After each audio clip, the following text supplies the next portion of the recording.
श्रद्धासंपन्न उपासक उपासिकांनो, खरं मला तर आता तुमच्याकडे पाहून काय जणाकडे पाहून तुम्हाला भीतीच वाटायला लागली आता. त्याच्यामुळं आपण थोडंसं आत्मचिंतन करूयात. कधी कधी बघा, कोणी जरी असू द्या, जर पायात काटा जर घुसला, मग त्याचे आईवडील असू द्या, नातेवाईक असू द्या, ज्यांनी कोणी पाहिला असेल, जर काटा बुडला असेल तर कसा काढतात तुम्हाला सगळ्याला माहिती आहे. लय दुखत असेल तर कोणी कोणी त्याला फुकू फुकू, थोडंसं त्याला ताणू ताणू असं व्यवस्थित काटा काढल्या जाते.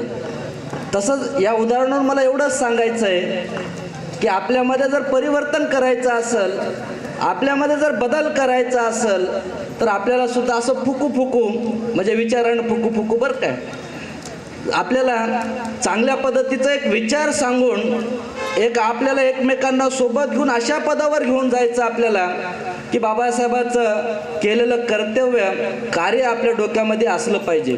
निश्चित सरांनी चांगल्या पद्धतीनं आपल्याला थोडंसं सांगण्याचा प्रयत्न केलेला आहे. कुणाला ते चांगलं वाटलं असेल, कुणाला ते थोडंसं कडू बी वाटलं असेल, परंतु आपण थोडंसं समजून घेऊया. ती आपल्या समाजामध्येच नाही, आपल्या गावामध्येच नाही, आपल्या जिल्ह्यामध्येच नाही, आपल्या राज्यामध्येच नाही, सगळ्या भारतामध्ये पैशाचा रोग लागलेला आहे. म्हणून आपण भारतवासियांना जर आजच्या दिवशी जर आपण असं चिंतन मनन केलं तर लक्षात येत आहे. बघा, थोडंसं माणूस गेल्याच्या नंतर बघा, कुठेही जा तुम्ही, कोणत्या अंत्यविधीला जा, जे कोणी माणूस मरतंय तर त्याचे नातेवाईक जमल्याच्या नंतर अगदी जवळचे माणसं असे रडतात की विचारूच नका. कुठं अटॅक येऊन बिचारे येत जाते काय की असंही वाटते. आणि असं सांगतात की विचारूच नका. जर नवरा वारला तर बायको म्हणते की बाबा हे बाजारात जात होते, लय भारी भारी शोधून भाजीपाला आणायचे आणि मला जिंदगीत कधी त्यांना जाऊच दिलं नाही म्हणतात.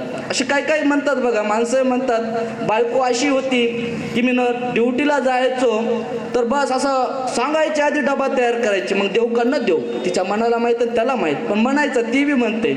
म्हणजे असं माणूस मेल्याच्या नंतर रडल्यावर असं बोलल्या जातंय.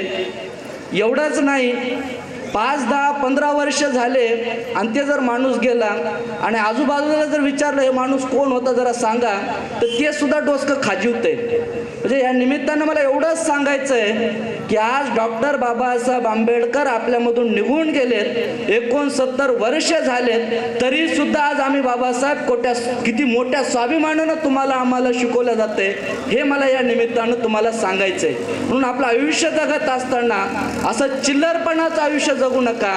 आयुष्यामध्ये जगत असताना असे कर्म करू नका की आपल्याला पाठीमागे घेऊन जातील. म्हणून सर्व लोकांसाठी समावेशक काम करा. आपल्यामध्ये दया, मैत्री, सेवावृत्ती एवढी ठेवा की प्रत्येकानं म्हणलं पाहिजे की हा खरंच डॉक्टर बाबासाहेब आंबेडकरांचा अनुयायी होता. अशा पद्धतीचा आपण बनण्याचा प्रयत्न करा. आज खूप आपल्या दुःखाचा दिवस जरी असला तर आज आपण सर्वजण इथं बसून मोठ्या संख्येनं चिंतन मनन एक चांगल्या पद्धतीचं आचरण घेण्याचा विचार आज आपण आजच्या दिवशी संपन्न करीत आहोत. खरं म्हणलं तर प्रस्तावना मी आधीच केली होती, परंतु मला जर अशी तुमच्या सगळ्यांची लय भीती वाटली, काय म्हणतील पाठीभागी, म्हणून जरासं मी घाबरलो. म्हणून आपल्यामध्ये थोडंसं बोलण्याचा प्रयत्न केला. आपण सर्वजण मोठ्या संख्येनं सकाळपासून आतापर्यंत उपस्थित झालात. तन मन धनाने चांगल्या पद्धतीनं आजच्या कार्यक्रमाला यशस्वी होण्यासाठी सहकार्य केलात. पुढे देखील असंच आपण एकत्रित येऊ, चांगला विचार आचार घेऊन आपल्यामध्ये तर परिवर्तन करूया, परंतु आजूबाजूच्या लोकांमध्ये, सर्व जाती धर्मांच्या लोकांमध्ये, आपल्या गावातून आपल्या देशातल्या लोकांसाठी एक चांगला काय आदर्श देता येईल का, असं जर आपण थोडासा विचार जर केला तर निश्चित आपली खरी भावपूर्ण बाबासाहेबांच्या प्रति आदरांजली राहील. एवढाच माझा छोटासा विचार मी तुमच्या पुढे मांडतो. आपण सर्वांनी चांगल्या पद्धतीने सहकार्य केलं. यानंतर धम्मपालन गाता होईल, आशीर्वाद गाता होईल. त्यानंतर आपण परत एकदा सर्वांनी जागेवर उभा टाकायचंय आणि भावपूर्ण बाबासाहेबांच्या प्रति श्रद्धांजली, आदरांजली व्यक्त करायची आहे. आणि त्यानंतर आपल्या या अभिवादन सभेचं समापन झालं असं घोषित करण्यात येईल. यानंतर धम्मपालन गाता होईल आणि आशीर्वादानं हा अभिवादन सभेचा कार्यक्रम संपन्न होईल. सर्वांना धन्यवाद.